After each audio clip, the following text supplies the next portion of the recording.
السلام علیکم ورحمۃ اللہ وبرکاتہ۔ وعلیکم السلام ورحمۃ اللہ وبرکاتہ۔ اعوذ باللہ من الشیطان الرجیم، بسم اللہ الرحمن الرحیم۔ رب اشرح لی صدری ویسر لی امری واحلل عقدۃ من لسانی یفقہوا قولی۔ رب یسر ولا تعسر وتمم بالخیر رب زدنی علما۔ اللہم صلی علی محمد وآل محمد وعجل فرجہم۔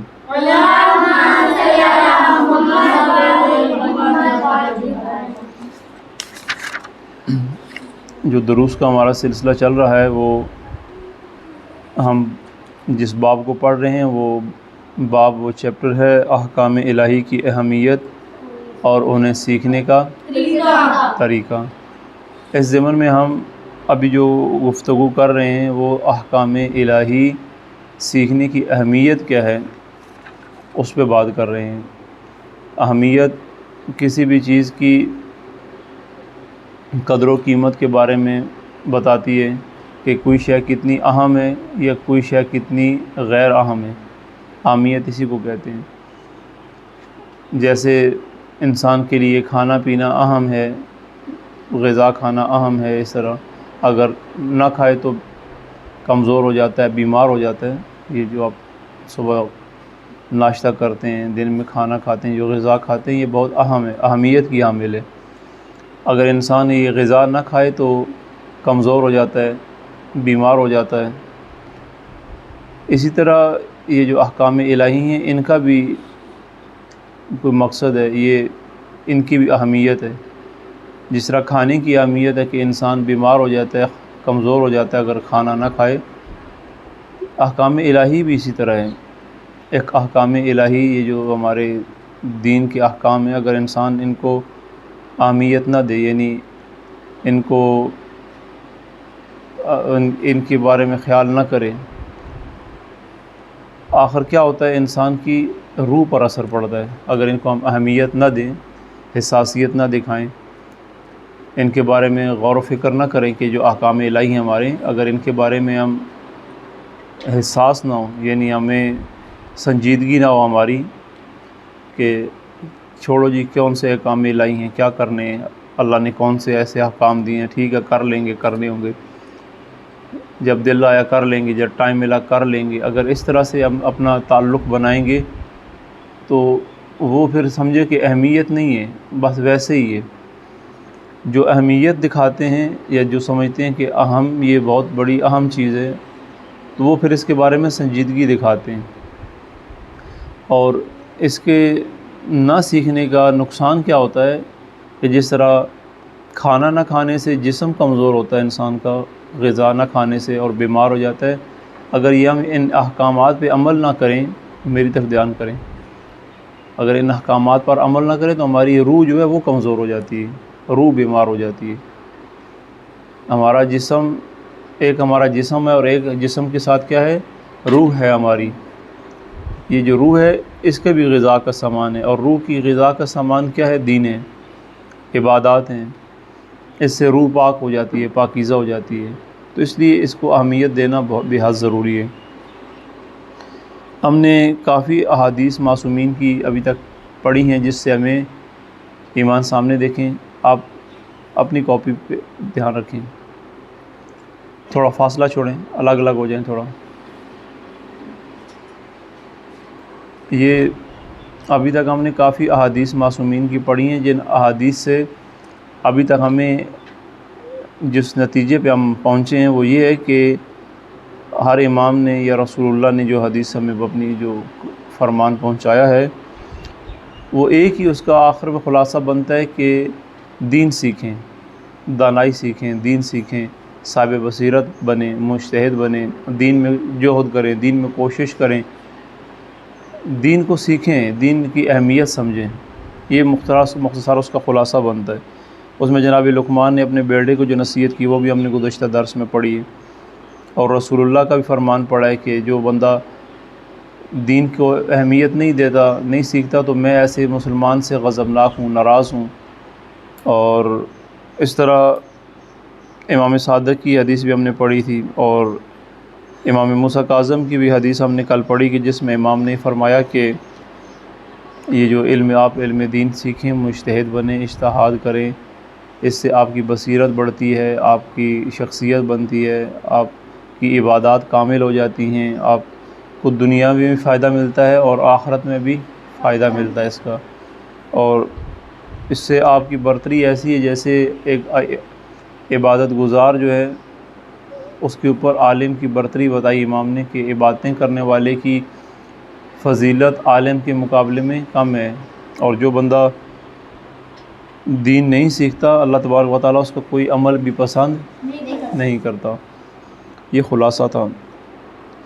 امیر المومنین علیہ السلام نے فرمایا ہے امام علی بن ابی طالب علیہ السلام نے کہ اگر آپ دانا اور عاقل بننا چاہتے ہیں، دانا اور عقل مند بننا چاہتے ہیں، عقل والے انسان بننا چاہتے ہیں، یا لوگ کہیں کہ یہ واقعی دانا ہے، یہ عقل مند ہے، اگر آپ دانا اور عاقل بننا چاہتے ہیں تو پھر خدا کے دین میں دانا بنیں۔ یہ ہم دانائیاں دکھاتے ہیں نا، تو لوگ کہتے ہیں یہ بڑی دانا ہے علی، ہماری زبان میں جب بندہ بے مقصد کسی کام میں جا کے ٹانگ اڑاتا ہے یا بلا وجہ کمنٹس پاس کرتا ہے، جیسے مثال ہے آپ نے دیکھا ہوگا کہ گھر میں کوئی ایسا معاملہ ہو جائے تو اگر 2-3 عورتیں ہوں تو پھر ایک عورت جو ہے وہ بہت باتیں کرتی ہے، بڑی بڑی باتیں کرتی ہے، ایسا نہیں ہونا چاہیے، ایسا ہونا چاہیے تھا، ایسا ہونا چاہیے تھا، مشورے دیتی ہے، تو دوسری کہتی ہیں کہ دیکھو یہ بڑی دانا بنتی ہے۔ یہ جملہ کبھی آپ نے سنا ہوگا، بھئی یہ بہت بڑی دانا بنتی ہے، آتا ہے اس کو کچھ نہیں ہے لیکن بڑی دانا بنتی ہے۔ یہ دانائی کیوں اس کو کہتے ہیں؟ اس لیے کہ وہ اپنے عقل سے وہ بات کرتی ہے، بتاتی ہے، مشورے دیتی ہے۔ کوئی چیز اگر کہیں رکھنی ہے، مثلا سامان آ گیا ہے کوئی گھر میں رکھنے والا، تو وہ بولے گی یہ نہیں، یہ پلیٹیں ادھر لگانی ہیں، یہ برتن ادھر لگانے ہیں، یہ فلانا پیس ادھر لگانا ہے، یہ ایسا ہونا چاہیے، یہ ایسا ہونا چاہیے، مشین ادھر رکھنی ہے، ایسا کرنا چاہیے۔ ایسی جب باتیں اگر کرے جو دوسروں کو پسند نہیں آئیں، اگر مثلا گھر میں کسی بڑی بوڑھی عورت کوئی اور، تو وہ پھر اس کے بارے میں کہتی ہیں کہ دیکھو جی یہ بڑی دانا بنتی ہے۔ یہ اس معنی میں دانا، یعنی اگر آپ نے دانا بننا ہی ہے تو پھر دنیا داری کی دانا نہ بنے بلکہ دین میں دانا بنے۔ یہ امام فرما رہے ہیں اگر آپ نے دانائی دکھانی ہے تو خدا کے دین میں دانا بنے۔ نیز رسول اللہ نے بھی فرمایا ہے صلی اللہ علیہ وآلہ وسلم کہ دین کی آگاہی اور سمجھ بوجھ سے بڑھ کر کسی چیز کے ذریعے خدا کی عبادت نہیں کی گئی۔ یہ آمادگی کے لیے یہ حدیث ہے کہ دین کی آگاہی اور سمجھ بوجھ سے بڑھ کر کسی چیز کے ذریعے خدا کی عبادت نہیں کی گئی۔ اور امام صادق نے فرمایا کہ جب خدا اپنے بندوں میں سے کسی بندے کی خیر چاہتا ہے، سعادت چاہتا ہے کہ یہ میرے بندے کی خیر، یہ بندہ بخیر ہو، اس بندے کی خیر ہو، عافیت ہو، اور یہ بندہ سعید ہو، سعادت مند ہو، نیک ہو جائے، تو اسے دین میں بصیرت عطا کرتا ہے۔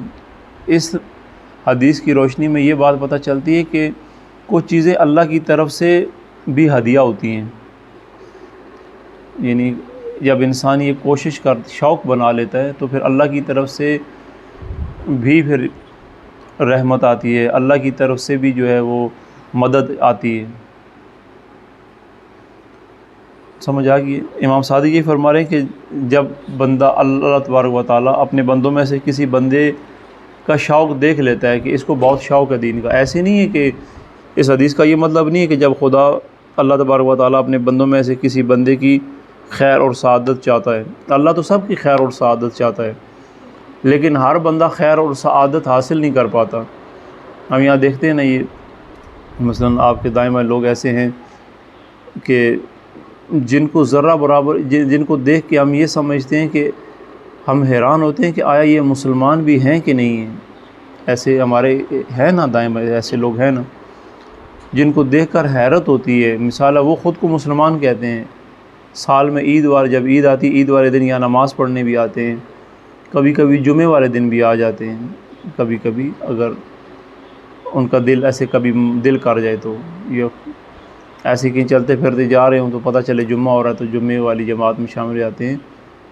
اگر روزمرہ ان کا رویہ، ان کی بول چال، ان کا رہن سہن، ان کی گفتگو، ان کا بولنا، ان کے انداز، ان کے کام اگر ہم لوگوں کے دیکھیں تو حیرت ہوتی ہے کہ یہ واقعی مسلمان ہیں کہ نہیں ہیں، کیونکہ وہ جو کام کرتے ہیں، جو وہ عمل کرتے ہیں یہ لوگ، وہ غیر مسلم بھی نہیں کرتے۔ مثلا اگر دیکھیں چوکوں پہ بیٹھے ہوں گے، جائیں گے تاش کھیل رہے ہوں گے ادھر چوکوں پہ بیٹھے ہوئے، ایسے لوگ ہم دیکھتے ہیں نا، وہ اپنے آپ کو مسلمان کہتے ہیں لیکن دن کا زیادہ حصہ چوکوں پہ گزارتے ہیں، یہ چوک چوراہوں پہ یا بیٹھ جاتے ہیں، تاش لے کے بیٹھے رہتے ہیں۔ ادھر خدا کا بلاوا آتا ہے مسجد میں کہ آج و بہترین کام، حی علی الصلاح، حی علی الفلاح، ان کے ذہن میں ان کے کانوں میں آواز پہنچتی نہیں ہے، ایسے نہیں پہنچتی نہیں، پہنچتی ہے لیکن کیونکہ ان کا ذہن، وہ حضور کسی اور میں ہوتے ہیں، اس وجہ سے وہ سن ہی نہیں پاتے۔ کیوں نہیں سنتے ہیں لیکن سن کیوں نہیں پاتے؟ یہ قرآن میں ہے کہ کان ہیں لیکن سنتے نہیں ہیں، آنکھیں ہیں لیکن دیکھتے نہیں ہیں۔ کچھ ایسے لوگ ہوتے ہیں نا، یہ وہی ہیں، ان کے کان ہیں، سنتے ہیں بھی، اذان ہے، بلاوا ہے، یہ مجھے بلایا جا رہا ہے، اللہ اپنے گھر میں مجھے بلا رہا ہے، کہہ رہا ہے کہ آؤ خدا کی بارگاہ میں آؤ، سجدہ ریزی کرو، لیکن یہ تاش میں مصروف ہے۔ ایسے لوگ ہیں، ایسے جو یہاں دیکھتے ہیں کہ بیٹھے ہوتے ہیں گلی محلوں میں، چوکوں پہ ادھر شام کو یا دن میں بیٹھ جاتے ہیں، لڑکے ہی سارے بیٹھ جاتے ہیں، پھر وہاں سے بچیاں، خواتین، عورتیں گزرتی رہتی ہیں، وہ بے حیائی میں ادھر ہی بیٹھے رہتے ہیں۔ ایسے لوگ ہیں کچھ، پھر وہاں چوکوں پہ شور شرابہ کرتے ہیں، گالم گلوچ کرتے ہیں، اونچی اونچی ساتھ، ان کو یہ نہیں دیکھتے بھی یہ ساتھ گھر ہیں یا خواتین رہتی ہیں یا نامحرم رہتے ہیں، اونچی اونچی گالیاں بکتے ہیں اور گانے گاتے ہیں، ایسے یہ دیکھتے ہیں نا یہ ہمارے علاقے میں۔ اب یہ دیکھ کے، اور یہ لوگ جب ان سے پوچھیں تو آپ کون ہیں، تو یہ کیا کہتے ہیں؟ ہم کون ہیں؟ اپنا دین کیا بتاتے ہیں کہ ہم کون ہیں؟ مسلمان ہیں۔ دیکھ، مسلمان کہتے ہیں اپنا، جبکہ یہ ان کا عمل مسلمانوں والا نہیں ہوتا، کیونکہ مسلمان کا تو یہ عمل نہیں ہے۔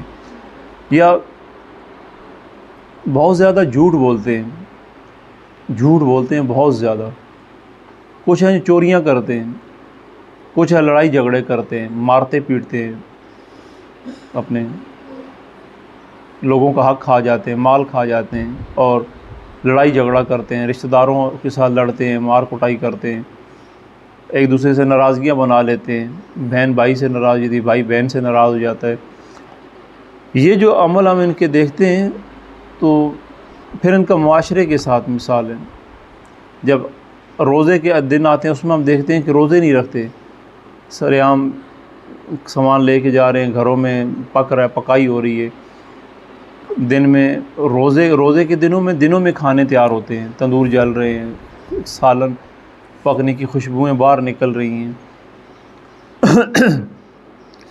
اور پھر جب ان سے پوچھتے ہیں آپ کون ہیں تو وہ کیا بتاتے ہیں کہ ہمارا دین کیا ہے؟ اسلام۔ ہم کون ہیں؟ اب یہ حیرت ہوتی ہے کہ ایک انسان اپنا جو تعلق ہے وہ ایسے دین سے بتائے کہ جس کے بارے میں اس کے ساتھ رابطہ بالکل بھی نہیں ہے، اپنے دین کے ساتھ اس کا رابطہ نہیں ہے، لیکن نام لیتا ہے۔ اب یہ جو لوگ ہیں جن کے بارے میں ہم بات کر رہے ہیں، یہ اس طرح کے بے دین لوگ، دیندار نہیں ہیں، بے دین ہیں، لیکن اپنے آپ کو کیا کہتے ہیں کہ ہمارا دین کیا ہے؟ اسلام ہے، جبکہ اگر ان کا عمل ہم دیکھیں تو اسلام والی کوئی بات ان میں نظر نہیں آتی ہی نہیں ہے۔ یہ جو اتنی ابھی ہم نے دیکھی ہیں، یہ ابھی بات کی ہے، یہ کمیاں ہیں، یہ عیب ہیں، اگر یہ خدا نخواستہ ہمارے اندر ہے تو ہم بھی مسلمان نہیں ہیں۔ یہ اگر ہم یہ جو اشارہ کیا ہم نے، اگر ہمارے اندر بھی یہ چیزیں ہیں تو ہم بھی مسلمان نہیں ہیں۔ اب جس بندے کے اندر یہ چیزیں ہیں، اب وہ بھی اپنے آپ کو مسلمان کہتا ہے، اور جس کے اندر یہ چیزیں نہیں ہیں وہ بھی اپنے آپ کو مگر مسلمان کہتا ہے، یہاں پہلے یہ فرق کرنا ضروری ہے۔ تو جو معصوم فرماتے ہیں کہ اللہ تعالیٰ جب کسی بندے کی، اپنے بندوں میں سے کسی بندے کی خیر چاہتا ہے، سعادت چاہتا ہے، یہ اللہ تعالیٰ چاہتا ہے کہ یہ بندہ سعید ہو جائے، بڑے مقام پہ، بلند مقام پہ پہنچے، خیر و سعادت چاہتا ہے تو اسے دین میں بصیرت عطا کرتا ہے۔ یعنی اللہ تو ہر بندے کے لیے چاہتا ہے، لیکن اب یہ جو طبقہ ہم نے عرض کیا ہے، بتایا ہے کہ جو خود کو مسلمان کہتے ہیں لیکن ان کے عمل مسلمانوں والے نہیں ہوتے۔ اب جب یہ لوگ ہیں ہم ان کو دیکھتے ہیں تو ایک ان کے مخالف وہ ہیں جن کا عمل مسلمانوں والا ہے، ان کے دلوں میں شوق ہے، ان کے دلوں میں رغبت ہے دین سیکھنے کی، اللہ کی طرف، اللہ کا دین سیکھنے کی، تو اللہ کس کی اصلاح چاہے گا؟ اللہ تو سب کی اصلاح چاہتا ہے، لیکن توفیق کس کو حاصل ہوتی ہے؟ جو شوق رکھتا ہے، جو خالی نام سے اسلام نہیں بولتا بلکہ اسلام پہ عمل بھی کرتا ہے۔ اب یہ چیز سمجھنے والی ہے۔ تو اللہ تو سب کے لیے چاہتا ہے کہ یہ ہر بندہ جنت میں جائے۔ اللہ تو یہ نہیں چاہتا کہ میری مخلوق جو میری مخلوق ہے، جن کو میں نے خلق کیا، یہ سارے آگ میں جلیں۔ اللہ تو یہ نہیں چاہتا، لیکن اللہ نے اختیار ہمارے ہاتھ میں دے دیا، یعنی اللہ نے کہا کہ فیصلہ آپ نے کرنا ہے۔ اب آپ نے جنات میں جانا ہے، آپ نے باغوں میں رہنا ہے، یا آگ والے وادی میں جانا ہے، وہاں پہ جانا ہے، جہنم میں جانا ہے، آگ میں جانا ہے، یا جنت میں باغ میں جانا ہے، یہ فیصلہ آپ پہ ہے۔ یعنی میں نے آپ کو خلق کر کے زمین پہ بھیج دیا ہے، اب آپ دنیا میں جائیں، اور میں نے آپ کو یہ دو چیزیں دی ہیں، ایک آپ کو عقل دی ہے اور دوسرا آپ کو ارادہ اور اختیار بھی دے دی ہے۔ آپ نے عقل سے سوچنا ہے کہ یہ جو میں کام کر رہا ہوں، عقل کیا کہتی ہے؟ مثلا عقل کسی کی بھی نہیں کہتی کہ انسان کسی کے اوپر ظلم کرے، عقل یہ نہیں کہتی کہ انسان جھوٹ، عقل بھی منع کرتی ہے انسان کی کہ جھوٹ نہ بولیں، برائی نہ کریں، کسی کی غیبت نہ کریں، کسی کا مال پڑا ہوا نہ اٹھائیں، ٹھیک ہے، بے حیائی نہ کریں، شور شرابہ نہ کریں کسی کے دروازوں کے آگے۔ اس طرح اس کو عقل بھی پسند نہیں کرتی۔ کیوں؟ اگر یہ کام کوئی ہمارے ساتھ کرے تو ہمیں بھی اچھا نہیں لگتا۔ یہ قرآن میں بھی ہے نا، یہ روایت میں بھی ہے، حدیث میں بھی ہے کہ مسلمان کون ہے؟ مسلمان وہ ہے کہ جو خود اپنے لیے پسند کرتا ہے، اپنے دوسرے مسلمان بھائی کے لیے بھی وہی پسند کرے جو اس کو پسند ہے۔ اگر خود اس کو یہ پسند نہیں ہے کہ وہ میری برائی کرے، میرے پیٹھ پیچھے میری غیبت کرے، اگر اس کو پسند نہیں ہے، اگر مجھے پتہ لگے کہ اس نے میرے پیٹھ پیچھے میری بڑی برائیاں کی ہیں، تو جب وہ میرے سامنے آئے گا تو مجھے اچھا لگے گا؟ نہیں لگے گا۔ میں اس کو دیکھ کے، یا میں آپ کو پتہ چلے کہ یہ آغا صاحب نے ہماری اتنی برائیاں کی ہیں فلاں بندے کے آگے، اس نے آگے بتا دیا کہ یہ آپ کے بارے میں، تو آپ وہ آغا صاحب پھر اچھے تو نہیں لگیں گے مثال ہے، یہ وہ بندہ آپ کو اچھا نہیں لگے گا جو آپ کی برائیاں کرے۔ اسی طرح اگر ہمیں اچھا نہیں لگتا کہ کوئی ہماری غیبت کرے، برائی کرے، اگر وہ ہمیں اچھا نہیں لگتا تو ہمیں بھی چاہیے کہ ہم بھی کسی کی غیبت اس کے پیٹھ پیچھے نہ کریں۔ یہ ہم کرتے ہیں نا، اکثر کر جاتے ہیں۔ یہاں بیٹھے بیٹھے جو بھی مثال اگر کوئی ہماری شاگرد ایک نہیں آئی، کوئی نہیں، مثال آپ کی دوستیں ادھر بیٹھے ہوتے ہیں، تو یہیں سے ہم ان کے کمنٹ پاس کر دیتے ہیں، وہ ایسی ہے، فلانی ہے، وہ آئی نہیں ہے، وہ ادھر چلی گئی ہے، اس طرح سے باتیں کرنا، یا اس نے کچھ بھی نہیں کیا اس کی باتیں یہاں پہ کر دینا، وہ ایسا کرتی ہے، وہ ویسا کرتی ہے، فلاں کرتی ہے۔ یہ کیا ہوتا ہے؟ یہ ہم اپنے لیے پسند کرتے ہیں کہ کوئی ہمارے لیے کرے؟ نہیں کرتے، تو ہم دوسروں کے لیے کیوں کریں یہ باتیں؟ تو مسلمان وہ ہے، معصوم فرماتے ہیں کہ جو اپنے لیے اس کو پسند ہے وہ دوسروں کے لیے بھی پسند کرے۔ تو اللہ تعالیٰ نے ہمیں جو بھیجا ہے دنیا میں، ہمیں کس کے ساتھ بھیجا ہے؟ عقل دے کے بھیجا ہے، ہمیں ارادہ دیا ہے، اختیار دیا ہے کہ آپ نے اپنی عقل سے فیصلہ کرنا ہے۔ آپ کی عقل کیا کہتی ہے کہ جھوٹ بولنا چاہیے، نہیں بولنا چاہیے، نہیں بولنا چاہیے، ٹھیک ہے، گناہ کرنا چاہیے کہ نہیں کرنا چاہیے، عقل کہتی ہے نہیں کرنا چاہیے، عقل خود بتاتی ہے بھئی یہ برا کام ہے، نہ کرو، یہ برا ہے۔ کیوں؟ اس لیے کہ عقل کو اللہ نے بنایا، اور جس کو اللہ نے بنایا ہے وہ آپ کو غلط فیصلہ نہیں کرنے دیتی۔ پھر اب آپ کا دوسری چیز رہ جاتی ہے، ہماری عقل جب ایک فیصلہ کرتی ہے کہ یہ کام ہم نے کرنا یہ نہیں کرنا، پھر ہمارا اپنا ارادہ ہوتا ہے۔ عقل نے منع کر دیا کہ نہیں یہ کام نہیں کرنا، یہ چیز پڑی ہے، یہ تمہاری نہیں اٹھانی، ٹھیک ہے، عقل نے منع کیا۔ اب اگلا کام کیا ہے؟ ہمارا ارادہ ہے۔ ادھر غور سے، ادھر میری بھی سنیں، جو لکھ نہیں رہے وہ ادھر دیکھیں۔ اگلا کام پھر ہمارا ارادہ ہوتا ہے کہ اب ہم کیا ارادہ کرتے ہیں۔ عقل نے تو کہہ دیا کہ یہ کام نہیں کرنا، اب ہمارا ارادہ کیا کہتا ہے؟ ہم عقل کی مانتے ہیں یا شیطان کی مانتے ہیں؟ شیطان یا اپنے نفس کی مانتے ہیں؟ یعنی ایک اندر ہمارا نفس ہوتا ہے، یہ نفس، اس کو کون بہکاتا ہے؟ شیطان بہکاتا ہے، ادھر آ کے اس نفس کے اندر خیال ڈالتا ہے۔ نفس یعنی وہ ہماری اندر کی ایک اور قوت ہوتی ہے، طاقت ہوتی ہے، جس کو شیطان آ کے، عقل کو نہیں ورغلاتا شیطان، عقل مند کے قریب بھی نہیں آتا، اور عقل کو بہکا بھی نہیں سکتا، عقل کو دھوکہ نہیں دیتا شیطان۔ بلکہ شیطان دھوکہ دیتا ہے نفس کو. کس کو دیتا ہے؟ نفس کو آ کر بہکاتا ہے. نفس یعنی ہمارے نفس کو آ کے خیالات دیتا ہے، ذہن میں خیال ڈالتا ہے، نفس اس کو قبول کرتا ہے کہ یہ کرنا چاہیے. بیٹھے بیٹھے ہی جیسے کوئی ایسا خیال آ جائے، کام کرتے کوئی بندہ ادھر چلا جائے، مطلب بیٹھے بیٹھے کوئی عقل مند ہوتا ہے سوچتا ہے کہ جیسے ابھی آپ بیٹھے بیٹھے اس کو خیال ہے وہ باہر، مثال اب باہر ادھر سے کوئی بارات جا رہی ہے، کوئی ڈھول بج رہے ہیں، کوئی ایسی، بندہ بیٹھے بیٹھے چھلانگ لگا کے ادھر پہنچ جائے، وہ بھول ہی جائے کہ ادھر میں درس پڑھنے کے لیے بیٹھا ہوں یا مجھے وہاں جانا چاہیے نہیں جانا. عقل کہے گی کہ نہیں، آپ خاتون ہیں، آپ محرم ہیں، آپ کے نامحرم ہیں، آپ کو نہیں جانا چاہیے. یہ چیز عقل آپ کو بہت ساری باتیں بتائے گی. عقل آپ کہے گی کہ نہیں آپ نے نہیں جانا، وہ آپ کی غیر ہیں، وہ آپ کو دیکھنا ٹھیک نہیں ہے، یہ بے حیائی ہے، یہ بری ہے. جبکہ شیطان آپ کو کہے گا کچھ نہیں ہوتا، ایسے میں نے اوپر خالی دیکھنا ہے کون سا میں نے. اب عقل آپ کو منع کری کہ نہیں آپ کا دیکھنا ہی ٹھیک نہیں ہے، یا آپ نہ دیکھیں. لیکن شیطان آ کے اندر سے کیا بولے گا؟ کوئی بات نہیں ہے، آپ دیکھ لیں کون سا، آپ بیچ میں نہیں جانا، نیچے نہیں جانا، اوپر سے خالی ایسے دیکھ لینا، اچھا سا کرنا، کھڑکی سے دیکھ لینا، ایسے چھوٹے سوراخ سے دیکھ لینا. شیطان پھر اور راستے بتاتا ہے. جبکہ عقل کیا بول رہی ہے؟ آپ نے بالکل دیکھنا ہی نہیں ہے، نہ دیکھیں. اب شیطان آ کے اس کو شارٹ طریقے بتا رہا، آ کے تلقینیں کرتا، بتاتا کہ نہیں ایسے دیکھ لینا، اینک لگا کے دیکھ لینا، دوربین لگا کے دیکھ لینا، ٹھیک ہے، ایسے اوپر سے جھانک کے دیکھ لینا، کیا ہوتا ہے پتہ ہی نہیں چلے گا. یہ جو آ کے باتیں جو ذہن میں آتی ہیں نا، اس طرح کے جو خیالات آتے ہیں، یہ نفس کو بہکایا جاتا ہے، اور عقل کچھ اور کہتی ہے اور نفس کچھ اور کہتا ہے. یہاں پہ جنگ ہوتی ہے انسان کی. تو اب کرنا یہ ہوتا ہے کہ ہمیں کس کی بات کے اوپر عمل کرنا ہے؟ عقل کی بات پر. عقل ہمیں کیا مشورہ دے رہی ہے، اور وہ جو آ کے روکتی ہے ٹوکتی ہے ذہن میں آ کے، وہ ہماری دوست ہوتی ہے. اصل میں وہی ہمارا اصل سچا دوست وہ ہوتا ہے جو اس ٹائم پہ ہمارے لاشعور میں، ذہن میں، جو ہمیں بار بار منع کر ہوتا ہے کہ نہیں یہ نہیں کرنا، یہ نہیں کرنا، ٹھیک نہیں. پھر جب آ کے دوبارہ دل کرتا ہے نہیں ایک دفعہ کر کے تو دیکھ لوں، یہ جو آ کے کہتا ہے نا کہ ابھی کر کے ایک دفعہ کر کے دیکھ لوں، یہ دشمن ہوتا ہے. اصل میں کون ہے؟ شیطان ہے، جس نے اللہ سے وعدہ کیا ہے کہ میں اس کو ضرور تمہارے سامنے رسوا اور ذلیل کروں گا.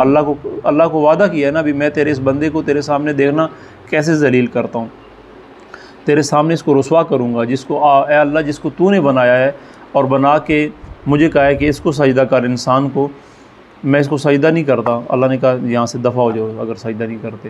پھر اللہ نے کہا کہ تو نے اس کی وجہ سے مجھے اپنی بارگاہ سے نکال دی ہے، میں اتنی میری عزت تھی، اتنا میں فرشتوں کا استاد تھا، اتنی میری رسپیکٹ تھی، اور اس ایک انسان کی وجہ سے مجھے یہاں سے نکال دی ہے، دیکھنا پھر میں اس کو کیسے ذلیل کرتا ہوں.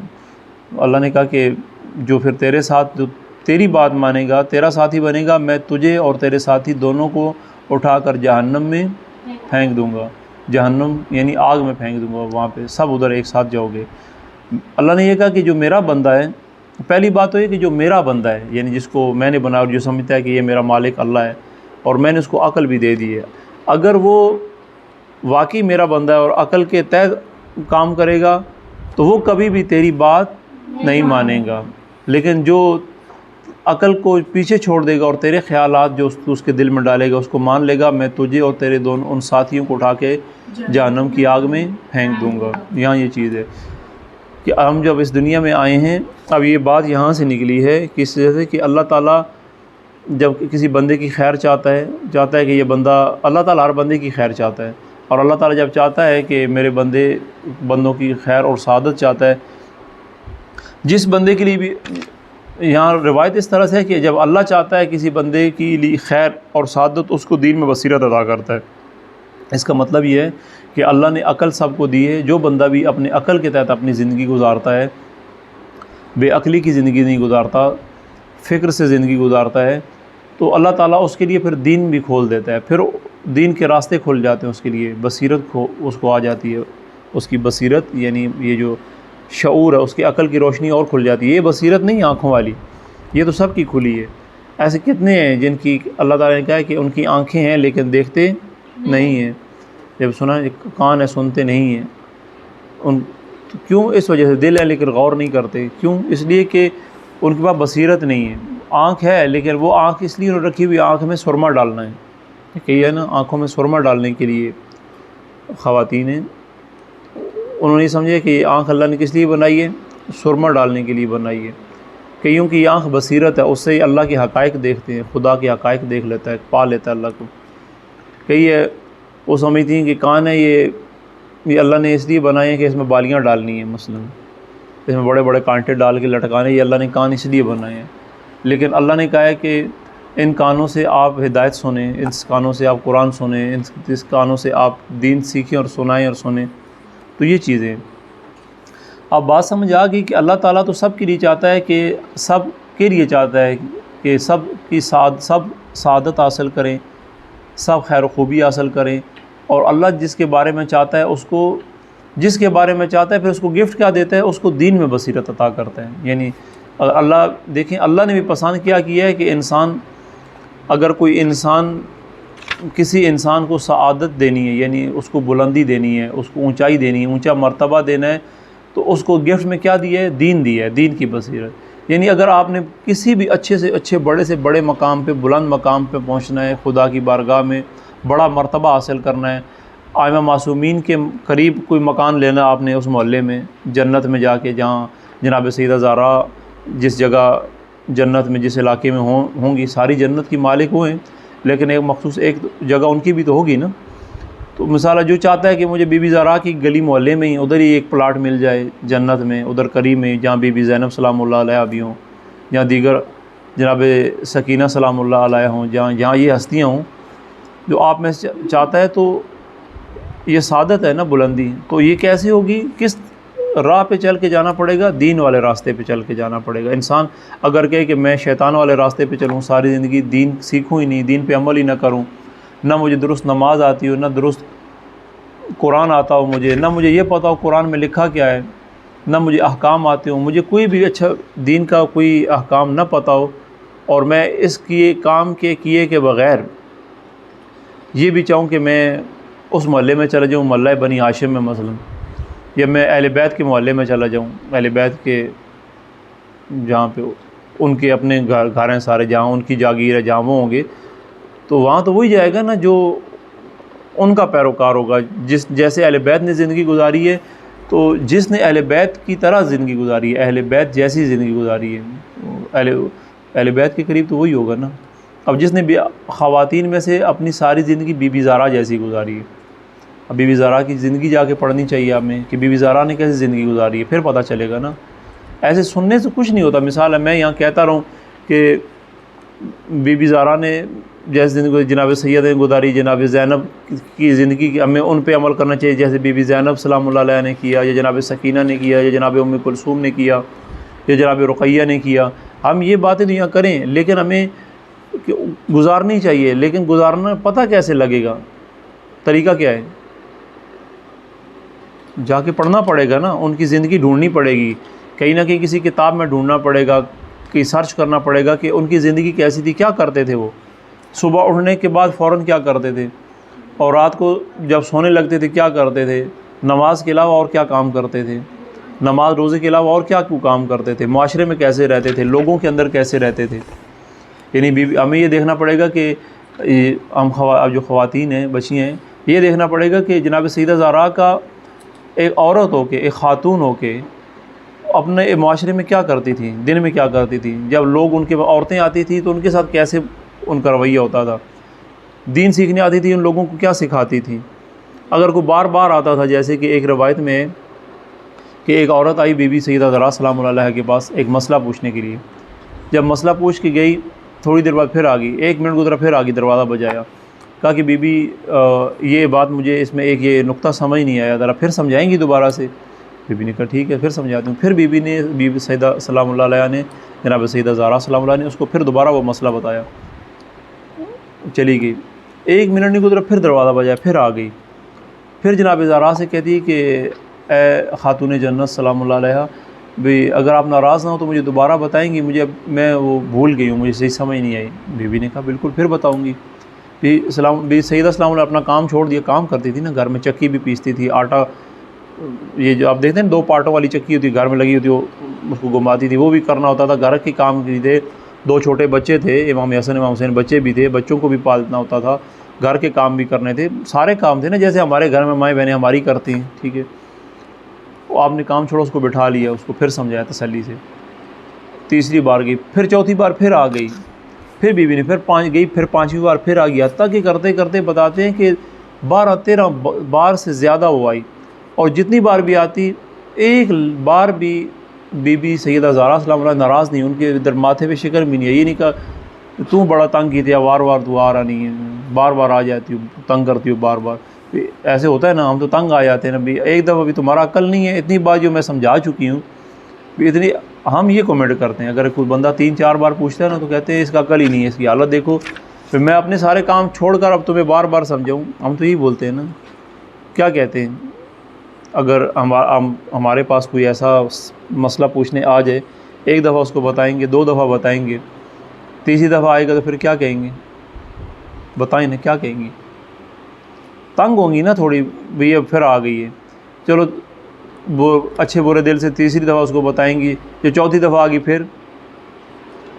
اور چوتھی دفعہ بتا دیا، 5ویں دفعہ پھر آ گئی، دروازہ دڑ دڑ دڑ دڑ دڑ، پھر کیا کہیں گے، پھر اس کو بولیں گے ابھی پھر کل آنا، ابھی ٹائم نہیں ہے میرے پاس، آخر کوئی نہ کوئی تو ہم بہانہ بنائیں گے نا، تنگ آ جاتے ہیں، تنگ آئیں گے۔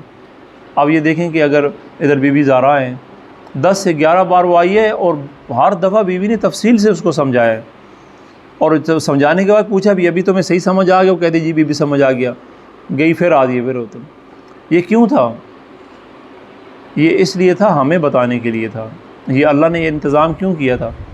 اب کیا پتہ کہ وہ واقعی کوئی خاتون تھی تاریخ میں، اب یہ سوچنے والی بات ہے نا کہ ہم تک یہ واقعہ پہنچا ہے، آیا واقعی کوئی وہ سوالی خاتون تھی، سوال کرنے والی، یا کوئی فرشتہ اللہ نے، یا کوئی حور بھیجی، کوئی ایسا مخلوق تھی نوری جس کو بھیجا تھا بی بی زہرا کا برداشت کا مادہ چیک کرنے کے لیے، ہو سکتا ہے مثلا کہ اتنی بڑی ہستی ہیں، کیونکہ وہ کام بہت بڑے بڑے کرتی تھی بی بی زہرا یا اہل بیت، بہت ایسے کام کرتے تھے جو ہم لوگ نہیں کر سکتے،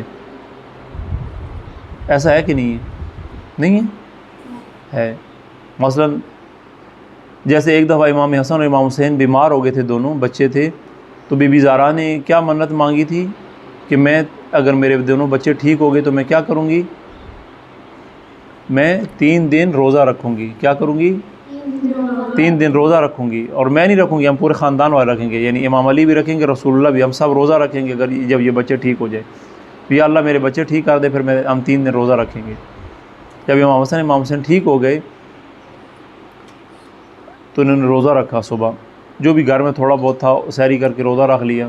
اب شام میں افطاری جب بنائی، جو ہی افطاری کا ٹائم ہوا تو باہر سے کسی نے آواز لگائی، سوالی نے، بھئی میں بھوکا ہوں، اللہ کے نام پہ دے دو بابا، ایسے ہمارے آتے ہیں نا، تو ہم دروازے ہی نہیں کھولتے اس ٹائم پہ، کہتے ہیں اپنا سا بڑا اوکھا پکایا، اپنے لیے بڑی مشکل سے کیا، دوسرے کو کیسے دیں؟ وہ کہتے ہیں بابا آگے والے گھر میں چلا جا، ادھر نہیں ہے ایسا ہوتا ہے، اس کو اگلا دروازہ دکھاتے ہیں، یا برکیف جو بھی کرتے ہیں، ہمارے مزاج ہے۔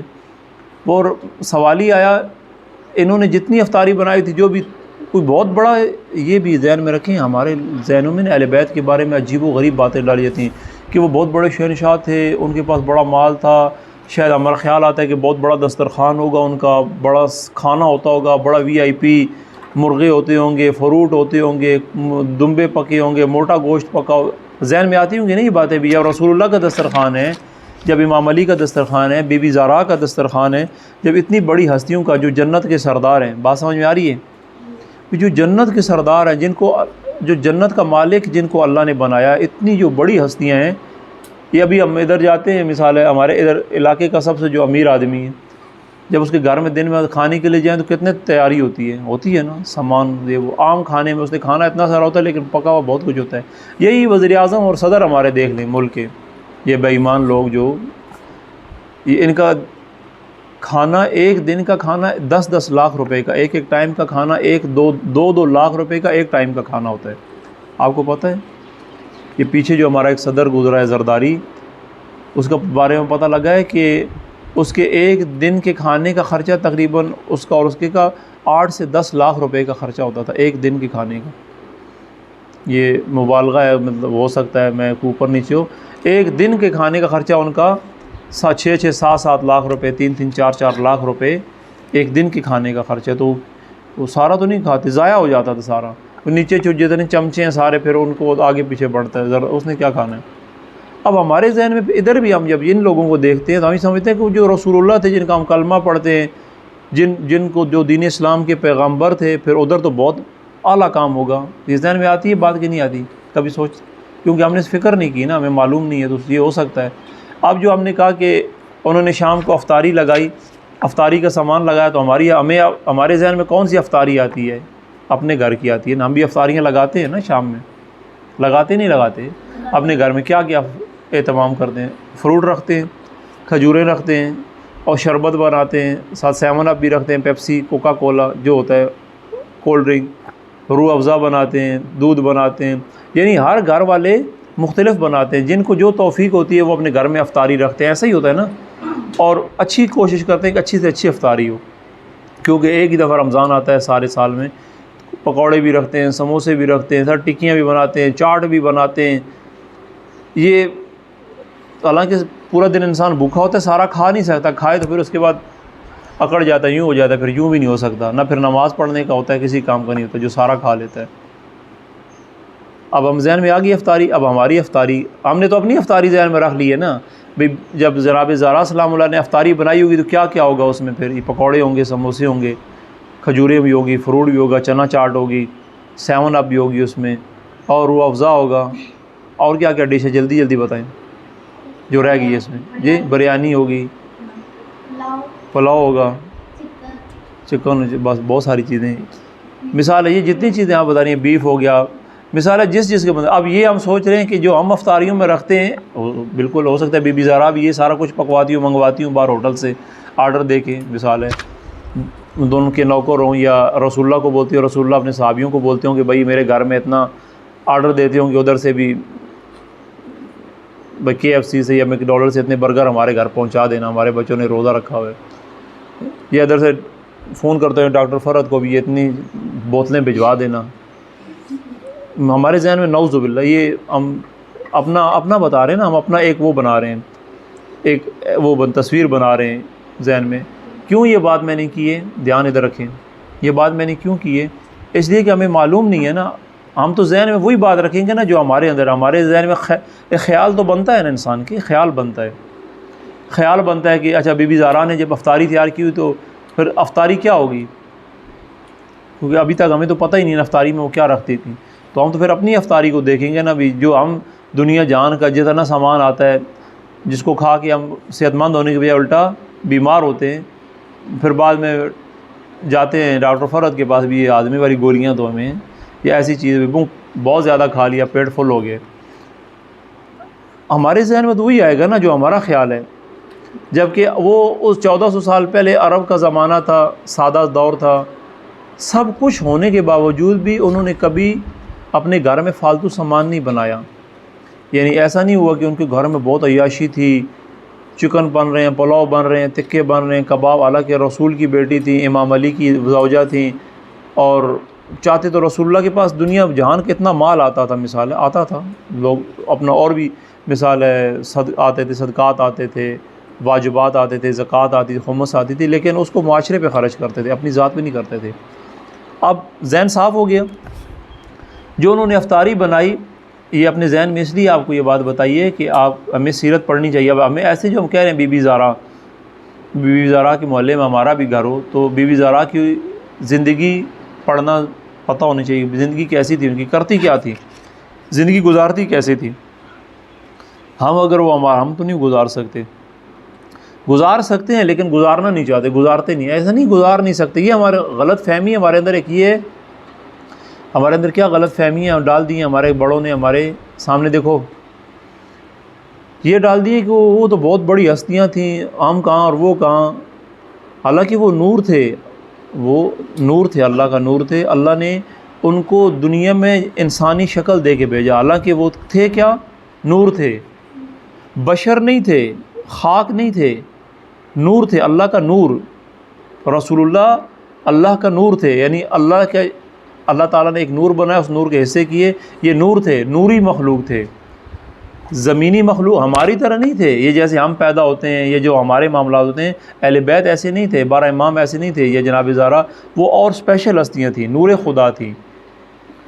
اور لیکن ان کو اللہ نے بھیجا کس طرح؟ انسانی شکل میں بھیجا، دنیا میں بھیجا. اور ان کے ساتھ وہ سارے ضروریات بھی لگا دی، وہ سارے کام لگا دی جو ہمارے ہوتے ہیں. جیسے ہمیں پیاس لگتی ہے، زیادہ دیر نہ لگے تو انسان تھک جاتا ہے، انسان پیاس سے پریشان ہو جاتا ہے، مرتا ہے پیاس سے پانی کے لیے، ٹھیک ہے، بہت تکلیف ہوتی ہے، کمزوری ہو جاتی ہے. یہی ساری چیزیں ان کے ساتھ بھی تھیں، پیاس ان کو بھی لگتی تھی، بھوک ان کو بھی لگتی تھی. کیوں؟ ان کو اللہ تعالیٰ نے یہ چیز دے کے بھیجی تھی ساتھ، کھانے والا بھی، کھانا بھی انہوں نے کھانا ہے سارا، کیونکہ جسم کے ساتھ بھیجا تھا. اب یہ ساری باتیں مقصانے کا مقصد یہ کہ ایسا نہیں کہنا چاہیے کہ جی وہ ہم ان کے ساتھ کہاں مل سکتے ہیں. یہ جب بھی ہم کبھی یہ بات کریں نا اپنے، تو ہمیں فوراً کیا کہتے ہیں، نہیں جی نہیں، وہ اتنی بڑی ہستیاں تھیں، ہم ان کے ساتھ کہاں مل سکتے ہیں. یعنی مطلب یہ ہے کہ ہم نے ان کے ساتھ ملنا ہی نہیں ہے، ہم نے ان کے مطابق کام، جیسے کام بی بی زہرا نے کیے ہم نے وہ کام کرنے ہی، یہی آگے سے آتا ہے نا بھی. وہ کہاں جی ہم کہاں، جو کام بی بی نے کیا ہم کہاں کر سکتے ہیں؟ کیوں نہیں کر سکتے ہیں آپ؟ اگر بی بی زہرا نور ہو کے اس مخلوق کی تھی نہیں، اس دنیا کی نہیں تھی، اللہ نے ان کو انسانی شکل میں بھیجا. اگر وہ یہ کام کر سکتی ہیں تو ہمیں تو بنائی اللہ نے انسان ہے، اسی لیے بنایا ہے، اور ہمیں رول ماڈل بھی دیا کہ دیکھو وہ کیسے کرتے ہیں. اب انہوں نے جب روزے کی منت مانی، جب رات کو شام کو افطاری تیار کی، افطاری ہی سادہ جو کچھ ہوگا، ہم تو گندم کی روٹی کھاتے ہیں، اس ٹائم پہ گندم بھی نہیں تھی ان کے پاس. جو آپ نے جو ہے نا آپ لوگوں کے علاقے میں دیکھیں نا، جو کی روٹی اس طرح کی، وہ کھائی نہیں جاتی، ہم لوگ نہیں کھا سکتے. کیوں نہیں کھا سکتے؟ اس لیے کہ ہم کھاتے ہی نہیں ہیں، ہم مسلمان پکے مسلمان تھوڑی ہیں، ہم گندم والے مسلمان ہیں، جو ہمارے پیٹ میں جاتے ہی نہیں ہیں.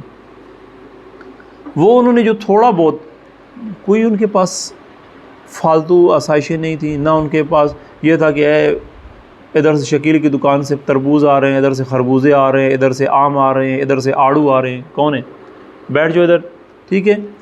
یہ سمجھ رہی ہیں باتیں، میری بات سمجھ آ رہی ہے آپ کو؟ یہ ذہن میں رکھیں کہ ہم اگر بی بی زہرا سلام اللہ علیہ کی بات کر رہے ہیں تو بی بی زہرا سلام اللہ کی زندگی بھی پڑھیں، پتہ کریں کہ وہ کیسے تھی.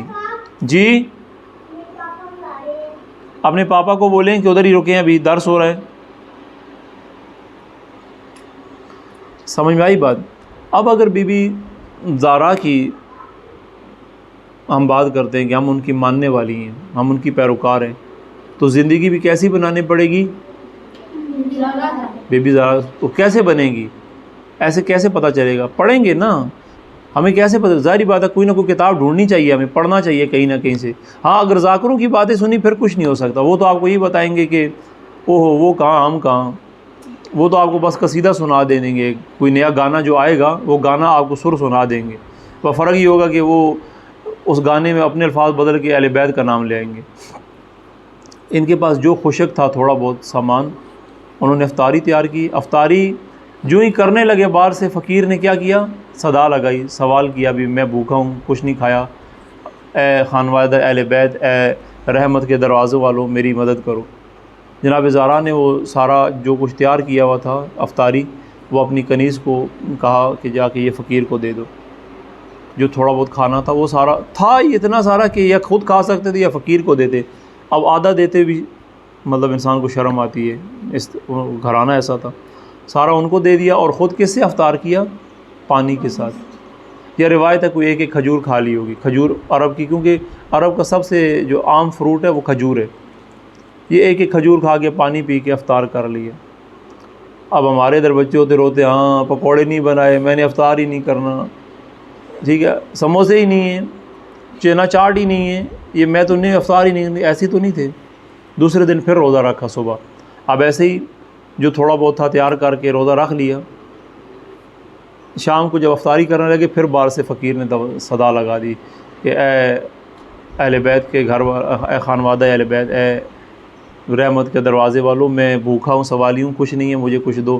آپ نے پھر وہ سارا کھانا جو بھی تھوڑا بہت جو افطاری تھی تیار کی وہ کدھر دے دی؟ فقیر کو بھجوا دی.